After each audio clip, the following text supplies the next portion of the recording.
16. The Fence. A great rabbi stands teaching in the marketplace. It happens that a husband finds proof that morning of his wife's adultery, and a mob carries her to the marketplace to stone her to death. There is a familiar version of this story, but a friend of mine, a speaker for the dead, has told me of 2 other rabbis that faced the same situation. Those are the ones I'm going to tell you. The rabbi walks forward and stands beside the woman. Out of respect for him, the mob forbears and waits with the stones heavy in their hands. "Is there anyone here," he says to them, "who has not desired another man's wife, another woman's husband?" They murmur and say, "We all know the desire. But, Rabbi, none of us has acted on it." The rabbi says, "Then kneel down and give thanks that God made you strong." He takes the woman by the hand and leads her out of the market. Just before he lets her go, he whispers to her, "Tell the Lord Magistrate who saved his mistress. Then he'll know I am his loyal servant." So the woman lives because the community is too corrupt to protect itself from disorder. Another rabbi, another city. He goes to her and stops the mob, as in the other story, and says, "Which of you is without sin?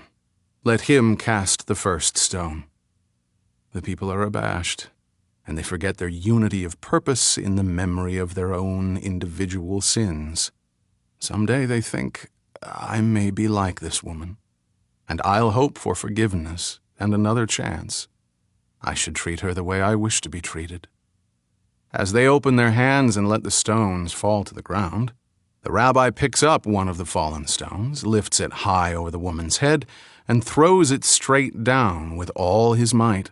It crushes her skull and dashes her brains onto the cobblestones. "Nor am I without sin," he says to the people. "But if we allow only perfect people to enforce the law will soon be dead, and our city with it." So the woman died because her community was too rigid to endure her deviance. The famous version of this story is noteworthy because it is so startlingly rare in our experience. Most communities lurch between decay and rigor mortis, and when they veer too far, they die. Only one rabbi dared to expect of us such a perfect balance that we could preserve the law and still forgive the deviation. So, of course, we killed him.